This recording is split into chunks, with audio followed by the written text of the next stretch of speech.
Assalamualaikum warahmatullahi wabarakatuh. Waalaikumsalam warahmatullahi wabarakatuh.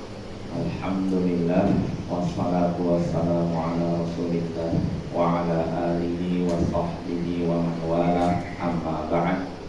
Ayyuhal ikhwah wal akhwat, a'azzani wa a'azzakumullah. Saudara-saudara yang semoga dimuliakan oleh Allah, kita bertemu kembali di malam Sabtu untuk mengkaji tafsir Jalalain, tafsir Al-Quran yang disusun oleh dua imam, Jalaluddin As-Suyuti dan Jalaluddin Al-Mahalli. Ya, pada pertemuan sebelumnya, ketika sebelum Ramadan, kita sudah sampai ayat ke-15, ya kan? Yang perumpamaan surga itu kan? Perumpamaan surga yang disediakan untuk orang-orang bertakwa. Di situ di surga tersebut ada sungai dari air yang tidak berubah rasanya, lalu sungai dari susu yang tidak berubah aroma rasanya, dan sungai dari khamr, dari minuman keras yang lezat bagi orang yang meminumnya, lalu sungai dari madu yang disaring.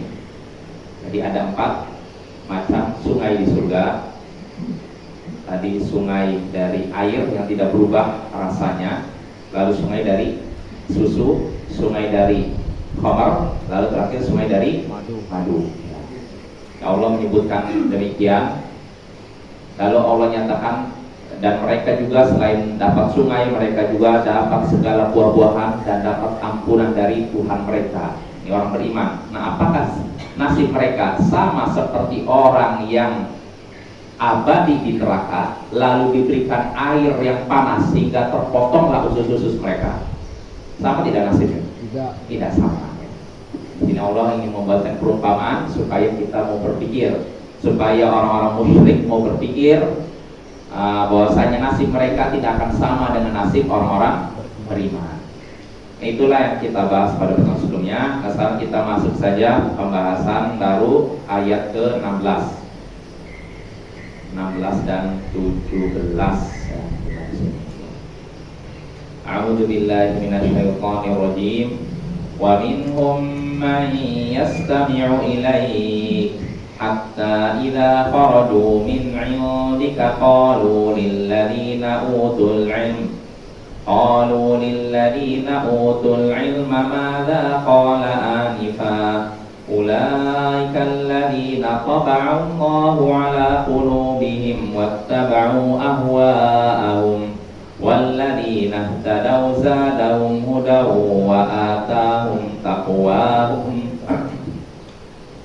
fahal yanzuruna illa as-sa'ata an ta'tiyahum baghtah faqad jaa'a ashratuha fa anna lahum idza ja'atuhum dzikrahum fa'lam annahu la ilaha illallah wastaghfir li dzambika walil mu'minina wal mu'minat wallahu ya'lamu mutaqallabakum wa mathwaakum. Langsung 4 ayat saja ya. Terus. Wa minhum man yastami'u ilaik. Di antara mereka ada yang mendengarkanmu, mendengarkan ucapanmu. Hatta idza kharaju min 'indik, hingga jika mereka keluar dari sisimu, qalu lil ladzina utul 'ilm, mereka pun berkata kepada orang-orang yang diberi ilmu, madza qala anifa, apa yang dia katakan tadi? Ulaikal ladzina taba'a Allahu 'ala qulubihim wattaba'u ahwa'ahum. Mereka itulah orang-orang yang Allah kunci mati hati mereka dan mereka mengikuti hawa nafsu mereka. Walladzina ihtadaw zadahum hudaw wa atahum taqwahum. Dan orang-orang yang mendapatkan petunjuk, Allah tambahkan petunjuk kepada mereka dan Allah memberikan kepada mereka ketakwaan mereka. Fahal yanzuruna illa sa'ata an ta'tiyahum baghtah. Tidak ada yang mereka nanti-nantikan kecuali kiamat yang datang kepada mereka secara tiba-tiba. Faqad jaa'a asyratuha. Sungguh telah datang tanda-tandanya, tanda-tanda hari kiamat. Fa'anna lahum idza ja'atuhum dzikrahum. Maka apakah bermanfaat bagi mereka kesadaran mereka jika kiamat sudah tiba kepada mereka? fa'lam annahu la ilaha illallah wastaghfir li dzambika walil mu'minina wal mu'minat. Ketahuilah bahwasanya tidak ada yang berhak disembah kecuali Allah, dan mohon ampunlah kepada Allah atas dosa-dosamu, dan juga mohon ampunlah untuk kaum mukminin dan kaum mukminat. Wallahu ya'lamu mutaqallabakum wa mathwaakum, dan Allah mengetahui tempat usaha kalian dan tempat istirahat kalian. Itu terjemahnya Bapak, kita baca dari awal.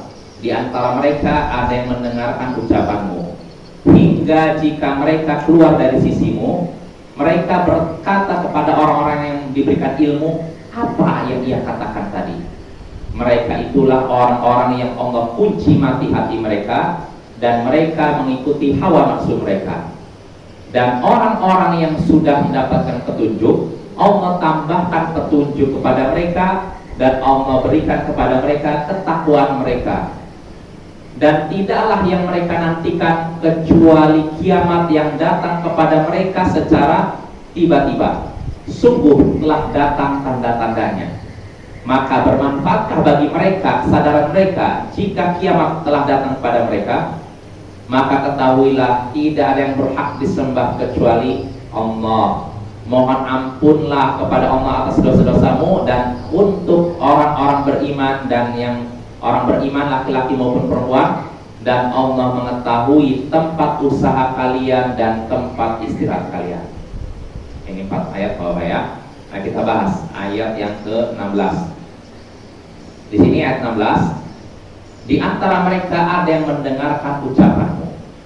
Di antara mereka ini siapa? Orang kafir. Kafir ya. Ya, di antara mereka ada yang mendengarkan ucapanmu, hingga jika mereka keluar dari sisimu, mereka berkata kepada orang-orang yang diberikan ilmu, "Mada qala anta?" Apa yang dia katakan tadi? Nah, maksud mereka di sini orang kafir yang menampakkan keislaman. Berarti namanya apa? Munafik. Jadi di antara orang munafik ada yang mendengarkan ucapan Nabi. Di antara orang munafik ada yang mendengarkan ucapan Nabi. Di sini memang disebutkan oleh Imam Al-Mahali, wa minhum, di antara mereka maksudnya al-kufar, orang kafir. Tapi maksudnya lebih jelas lagi, bukan orang kafir Quraisy ya. Bukan kafir dari kalangan ahli kitab, tapi maksudnya munafik, orang yang menampakkan keislaman, menyembunyikan kafiran ya. Di antara orang-orang munafik ada yang mendengarkan ucapanmu. Di mana itu? Ya, di sini disebutkan fi khutbatil Jumu'ah. Dalam khutbah Jumat, wa humul munafiqun, dan mereka lah orang-orang munafik. Jadi orang munafik juga sholat Jumat. Jadi nggak jadi patokan. Ya. Di belakang Nabi lah. Iya, mereka pun sholat berjamaah juga, tapi ya itulah apa mereka sembunyikan kekafiran dalam hati mereka. Walaupun begitu, Allah tampakkan tanda-tanda mereka. Jadi nggak ada yang samar. Jadi walaupun mereka kadang sholat bersama kita, kadang ini juga khutbah Jumat juga hadir, tapi Allah bongkar hakikat mereka dengan tanda-tandanya. Nanti akan disebutkan pada ayat berapa ayat selain Bapak ya. Jadi di antara orang munafik ada yang mendengarkan ucapan Nabi dalam khutbah Jumat atau apapun dalam majelis ilmu ya. Mereka dengar hingga jika mereka keluar dari sisimu, keluar, ini Nabi khutbah Jumat keluar kan? Mereka bertanya atau berkata kepada orang-orang yang diberi ilmu. Siapa orang-orang yang diberi ilmu sini? Ya, ulama sahabat, maksudnya para ulama dari kalangan sahabat Nabi. Bertanya kepada orang-orang para ulama dari kalangan sahabat Nabi, minhum, di antara mereka Ibnu Mas'ud, Abdullah bin Mas'ud, wa Ibnu Abbas, Abdullah bin Abbas. Mereka berkata kepada orang-orang yang berilmu itu, para ulama sahabat Nabi tadi, dalam rangka istihza'an wa sukhriyah, dalam rangka mengejek dan mengolok-olok. Mada qala anifa? Apa dia katakan tadi? Jadi bertanyanya bukan untuk nah, kalau kita kan begini Bapak Ustaz, ada Bapak mungkin taklim, lalu ada sebagian yang uzur gak bisa ikut taklim, kita keluar karena mungkin ada kebutuhan keluar kan. Lalu nanya sama orang yang ada tadi, apa yang dibicarakan tadi? Kan jelas seperti ini? Tidak. Ini kan tujuannya untuk ngejek kan? Nah, orang munafik bertanya, apa yang diucapkan? Itu tuh dalam rangka apa? Ngecek. Apa yang dia ucapkan? Dia ini masih siapa? Rasulullah, Rasul khutbah. Mereka pada hadir, tapi nanya kepada Ibnu Mas'ud, kepada para ulama salaf, apa yang dikatakan tadi? Mendengar tapi seakan-akan tidak dengar. Na'udzubillah min dzalik. Mereka dengar kebenaran, mereka melihat kebenaran tapi tidak bisa memahaminya. Masuk ke sini, mereka lihat tapi tidak bisa memahaminya. Na'udzubillah min dzalik. Itu alamat apa buruk Bapak ya? Kan biasanya kan kalau orang bisa menyaksikan kebenaran, mendengar kebenaran, biasanya kan paham atau minimal tersentuh hatinya kan. Tapi ada sebagian orang hidup di tengah orang-orang yang baik, mendengar ucapan mereka, melihat tindak tanduk mereka, tapi tetap saja buruk. Nah itulah orang-orang munafik. Mereka tinggal dekat para sahabat Nabi, dan para sahabat Nabi adalah orang-orang terbaik di tengah umat ini. Gak ada yang menyaksikan mereka kecuali orang Syiah. Orang Syiah nggak lain lagi. Orang Syiah menyatakan justru sahabat Nabi ini orang-orang paling buruk dalam umat Islam. Kalau kita meyakini para sahabat adalah orang-orang paling baik setelah siapa? Nabi kita kan. Nah orang munafik tinggal di tengah-tengah para sahabat Nabi. Mereka juga mendengar ucapan-ucapan Nabi, mendengar khutbah-khutbah Nabi, mendengar nasihat-nasihat Nabi. Tapi anehnya itu semua tidak apa? Masuk ke sini tapi tidak apa? Berpengaruh pada hati mereka. Artinya bagaimana itu? Dikunci Allah. Benar-benar naudzubillah yang sampai kita begitu ya. Pak, kalau kita dapat nasihat, dapat apa arahan, lalu tidak tersentuh sama sekali hati mereka, berarti periksa hati kita. Hati kita keras berarti. Atau naudzubillah udah dikunci hati. Ya, kalau orang yang hatinya masih lembut, ketika dapat nasihat tersentuh, oh ini benar. Walaupun saya belum bisa menjalankannya, tapi saya akui ini benar. Ya. Tapi kalau orang kebenaran sudah disampaikan, dia dengar, dia lihat, tapi tidak tersentuh sama sekali hatinya. Nah ini berarti tandanya hatinya keras atau bahkan sudah dikunci mati ya. Nah seperti orang munafik. Nah jadi kita kembali lagi. Jadi di antara orang-orang munafik ada yang mendengarkan ucapan Nabi dalam khutbah Jumat atau selain itu, hingga jika mereka keluar dari sisimu, wahai Rasul, mereka bertanya kepada orang-orang berilmu, yaitu para ulama dari kalangan sahabat, apa yang ia katakan? Ya. Dalam rangka apa ini?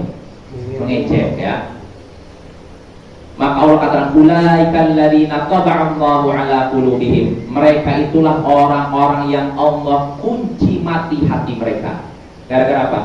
Bil kufur, karena kekafiran, wattaba'u ahwa'ahum, dan mereka telah mengikuti hawa nafsu mereka fin nifaq, dalam hal kemunafikan.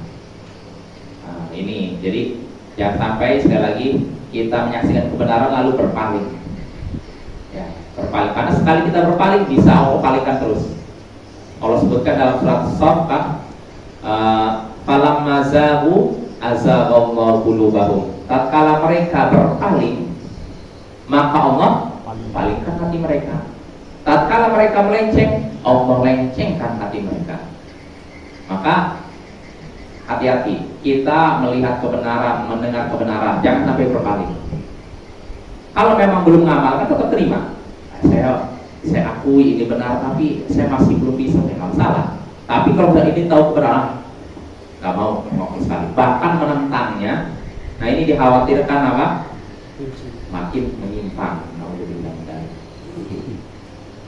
Nah jadi Allah katakan mereka, orang-orang munafik tadi, Allah kunci hati mati mereka, dan mereka telah mengikuti hawa nafsu mereka.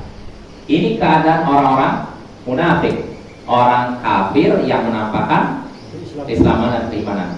Ada golongan kedua, Allah menyebutkan golongan yang berbeda dengan mereka. Walladzina ihtadaw zadahum hudaw wa atahum taqwahum, dan orang-orang yang mendapatkan petunjuk, Allah tambahkan petunjuk kepada mereka. Orang-orang yang dapat petunjuk, maksudnya siapa? Ya, maksudnya sini orang beriman, para sahabat Nabi kan. Ketika mereka dapat petunjuk, menerima petunjuk, Allah tambahkan petunjuk kepada mereka. Nah ini, kalau kita ada petunjuk, ada kebenaran, kita terima, nanti Allah tambahkan petunjuk pada kita. Nah, ini balasan atas apa kebaikan adalah kebaikan setelahnya. Ini kaidah yang disebutkan para ulama. balasan atas keburukan adalah keburukan setelahnya. Jelas Bapak ya? Jadi ketika kita berbuat baik ini, maka balasan atas kebaikan ini adalah kebaikan setelahnya. Artinya apa? Ketika kita melakukan suatu kebaikan, kita akan mudah melakukan kebaikan-kebaikan yang lain. Begitu juga ketika kita melakukan keburukan, kemaksiatan, balasannya apa? Kemaksiatan yang setelahnya.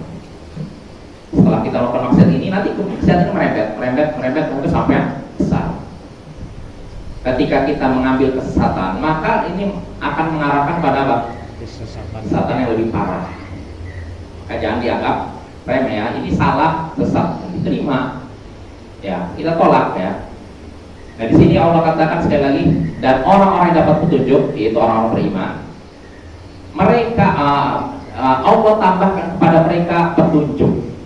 Sudah dapat petunjuk, diterima, Allah tambahkan lagi petunjuk. Wa atahum taqwahum, dan Allah memberikan kepada mereka ketakwaan mereka.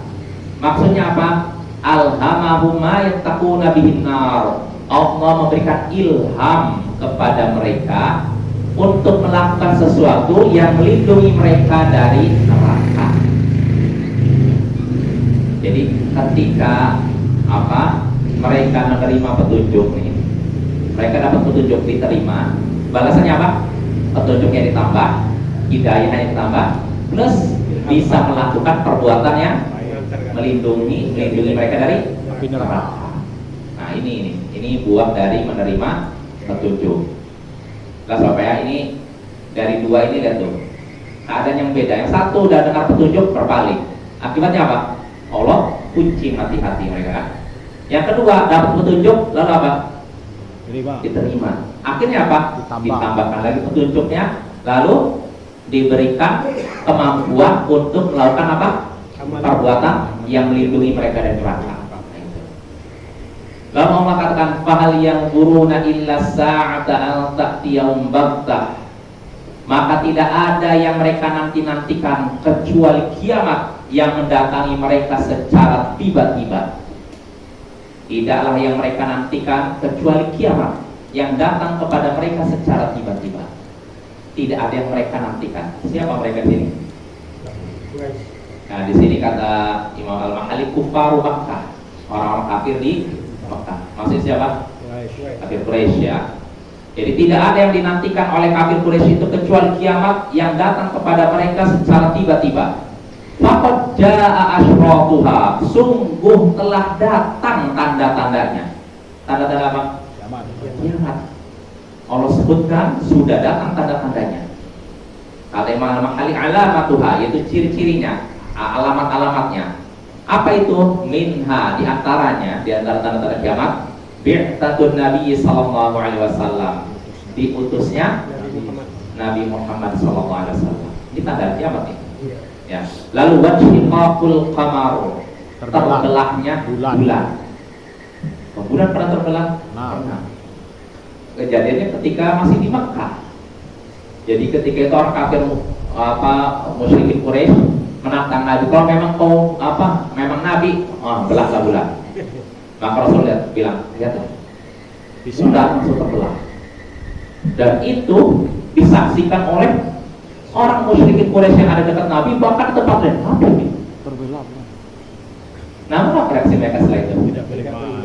Udah jelas ajaiban kan ya. Allah sebutkan surat Al-Qamar, wa iyyaru ayata yu'ridu wa yaqulu sihrun mustamir. Tatkala mereka melihat tanda kekuasaan Allah yang demikian jelas, mereka berpaling lalu berkata, ini sihir, terus sihir. Nah, lihat tuh, nyaksikan petunjuk mereka apa? Nah itu lihat tuh. Beda dengan orang beriman kan? Ya, jangankan contoh Abu Bakar, jangankan melihat, mendengar Abu Bakar demi Allah, betul. Contohnya kisah Isra Mi'raj. Ketika Nabi mengalami peristiwa Isra Mi'raj, Isra perjalanan dari Mekah menuju Masjidil Aqsa Palestina, Mi'raj dari Palestina ke Sidratul Muntaha, bertemu dengan Allah. Satu malam. Ini kan kalau bagi orang musyrik Quraisy gak masuk akal. Jangankan musyrik Quraisy, zaman sekarang gitu kan? Ya kan? Satu malam bayangkan. Nah, ketika berita ini Nabi pagi hari mengabarkan kepada musyrik Quraisy, Wah, mereka langsung kaget, langsung setelah itu mengejek Nabi, mencemooh, langsung mengejek, mengolok-olok, kaget. Bahkan ada sebagian orang yang sudah masuk Islam jadi murtad gara-gara mendengar, masa orang dari Mekah ke Palestina itu satu malam, gak mungkin. Karena bagi mereka dari Mekah ke Palestina di zaman itu 1 bulan. Ini 1 malam. Dan itu malam langsung balik lagi. Ke langit, ya kan? Ke langit terus balik lagi. Kan aneh kan? Nah ini jadi bagi sebagian orang nggak masuk akal. Akhirnya mereka murtad. Iya, kan ada murtad begitu. Nah, berita ini sampai kepada Abu Bakar As-Siddiq. Orang-orang musyrikin Quraisy bertanya, "Wahai Abu Bakar, di mana teman kamu bilang katanya dia sudah melakukan perjalanan ke Palestina terus naik ke langit 7 sana bertemu dengan Allah. Bagaimana pendapatmu?" Maka apa kata Abu Bakar Siddiq? Demi Allah, seandainya ia Muhammad mengabarkan kabar yang lebih aneh lagi, saya tetap membenarkannya. Lihat tuh, tetap saya yakin dia itu Nabi. Setelah itu Abu Bakar datang kepada Nabi, bertanya, "Wahai Nabi, apa yang kau lihat?" Terus Nabi menyebutkan, "Oh, saya melihat ini, demi Allah, kau adalah Rasul." Terus cerita lagi, "Oh, saya melihat ini, demi Allah, kau adalah Rasul." Terus bercerita sampai akhir cerita Nabi, Abu Bakar selalu berkata, "Demi Allah, kau adalah Rasul." Membenarkan Nabi. Makanya sejak hari itu Abu Bakar As-Siddiq dapat gelar As-Siddiq, orang yang membenarkan. Ustaz tanya, Ustaz, waktu Rasulullah menghadap Allah itu ada diskusi, berbicara antara Rasulullah semua. Jangan coba. Semua. Oh iya, itu makanya kan Allah memberikan perintah sholat pertama 50 kali. Berarti bukan hanya Nabi Musa yang punya keistimewaan berbicara langsung sama Allah. Iya. Nabi Muhammad ini. Iya, tapi maksudnya bukan di bumi kan? Iya, di langit. Iya, di langit. Kalau yang di bumi itu cuma Nabi Musa. Dia langsung berbicara di Bukit Tursina. Kalau berhadapan itu melihat ke Rasulullah.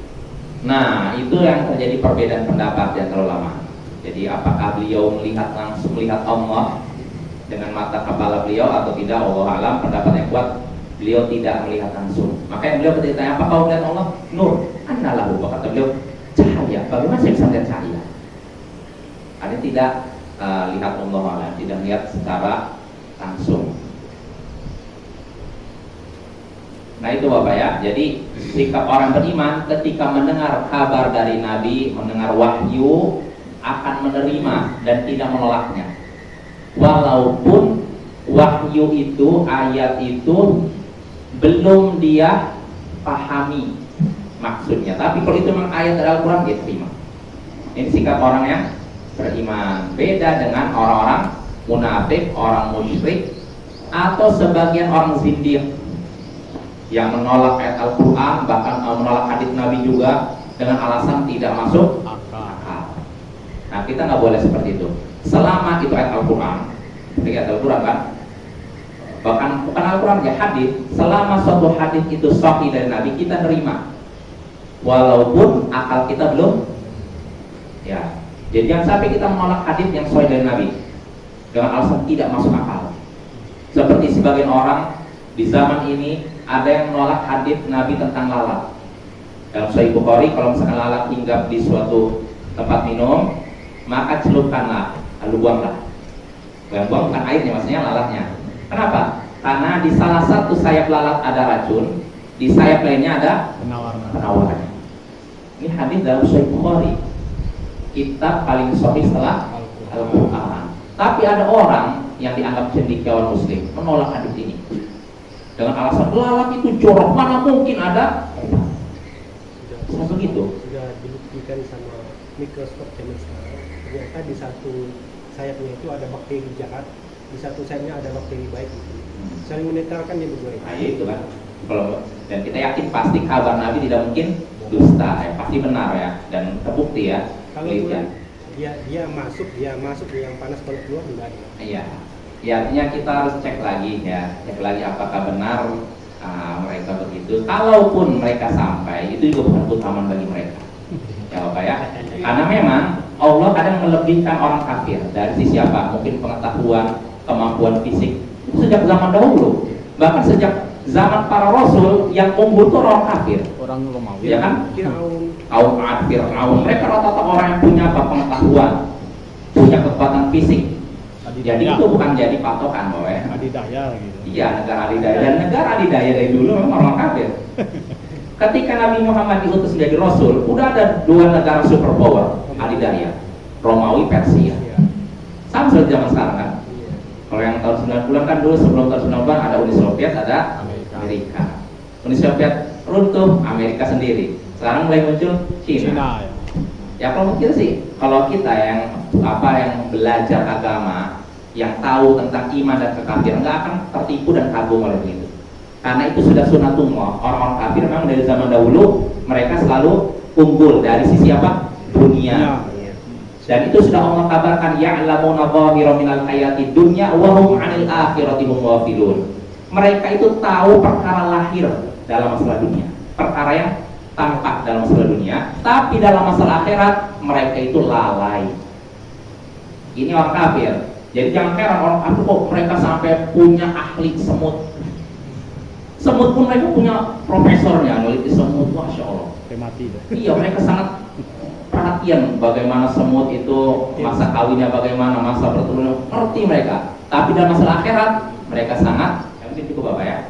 Kalau cukup di sini, soal pada pertemuan berikutnya kita lanjutkan ayat yang ke 17. 17, ayat 18 ya. Subhanallah wa bihamdik, asyhadu an la ilaha illa anta, astaghfiruka wa atubu ilaik. Assalamualaikum warahmatullahi wabarakatuh.